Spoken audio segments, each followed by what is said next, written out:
किसी भी वेग को आपने अपने जीवन में स्थान दिया है क्या? देख लो। काम वेग, क्रोध वेग, वाणी वेग, उदर वेग आदि आदि कई बार चर्चा पीछे हुई है इनकी। किसी वेग का आदर तो नहीं कर रहे हो आप? किसी वेग को बुझाने के लिए आप कहीं ऐसी कोई चेष्टा तो नहीं कर रहे हो?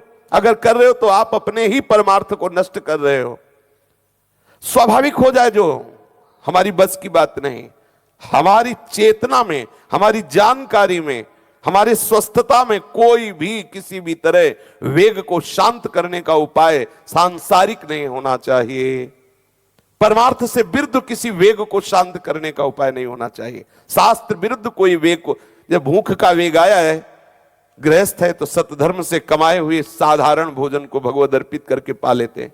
विरक्त है तो मादुकरी मांगा, जो मिला उससे भी। वाणी का वेग आ रहा, मौन के द्वारा शांत कर लिया। काम का वेग आ रहा, ब्रह्मचर्य के दृढ़ संकल्प द्वारा शांत कर लिया। किसी भी वेग से परास्त नहीं होना है।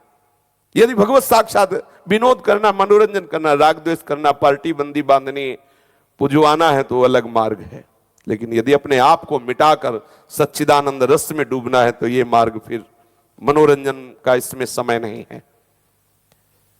वाणी की उच्छृंखलता किसी भी तरह आप में नहीं होनी चाहिए।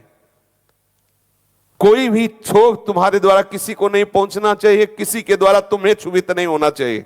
तुम्हारी ऐसी स्थिति होनी चाहिए, कोई कितना भी तुम्हारे साथ प्रतिकूल व्यवहार करे तुम दुखी ना हो, क्षोभ को प्राप्त ना हो। पर तुम्हारे द्वारा किसी को तनिक भी दुखद व्यवहार नहीं होना चाहिए। ये भगवत प्राप्ति का भगवत पार्षद पद है। परहित की दृष्टि में हृदय के तराजू में तौलकर अत्यंत मधुर परमार्थ का वचन बोलो। स्वाद दृष्टि से कभी कुछ न, जीवन भर मत खाओ स्वाद दृष्टि रख करके कुछ भी। आहा हटा दो, नहीं खाना, चलो रोटी लाओ, नहीं, खीर हलवा हटाओ, नहीं पाना, ऐसा स्वभाव रखो। पर यहां तो रोटी हटा देंगे, हलवा खीर रख लेंगे। आप देख लो, अंदर से देख लो, तभी व्याकुलता नहीं पैदा होती भगवत प्राप्ति की। रोटी तो रोज होती है, आज तो बस आज ही में तो खसका देगा वो कहीं। बहुत सावधान, ये मन जो है प्रतिपल आपको परास्त करने की चेष्टा करेगा, जाल बुनेगा। साधक सावधान रहे। स्वाद दृष्टि से जो साधक भोजन पाता है वो तमोगुणी है, तमोगुण की वृद्धि करता है। वो अपने जीवन में कभी परमार्थ का व्रत निर्वाह नहीं कर सकता। ध्यान देना, स्वाद बुद्धि से जहर है हमारे लिए भोजन, क्योंकि हम भगवत प्राप्ति के मार्ग के साधक हैं। शरीर, वीर, प्राण और मन, ये चारों एक ही हैं। इनका परस्पर घना संबंध है। एक को भी क्षुभित मत होने देना जीवन में भी।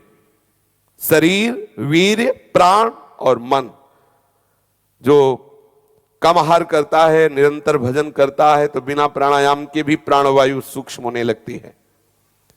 जो ब्रह्मचारी है तो शरीर निरोग होने लगता है।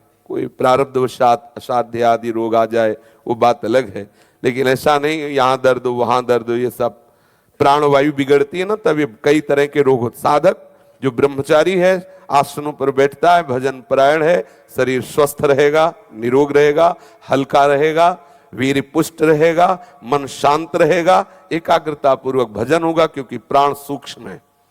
साधक पास चल रहा, उसकी प्राणवायु सुनाई दे ऐसे, वाह ये प्राण साधक है। सही माने में तो साधक वो है कि ऐसे आटा लगा दे, ऐसे पाउडर रख दे और वो पाउडर उड़े ना, और उसकी प्राण तब लगा कि हाँ भजन सही माने में हो रहा है। आराम से प्राणवायु का ऊपर ले जाना, नीचे ले जाना, बार बार मंत्र, उससे प्राणवायु सूक्ष्म, उससे आप देखो आनंद की अनुभूति होगी।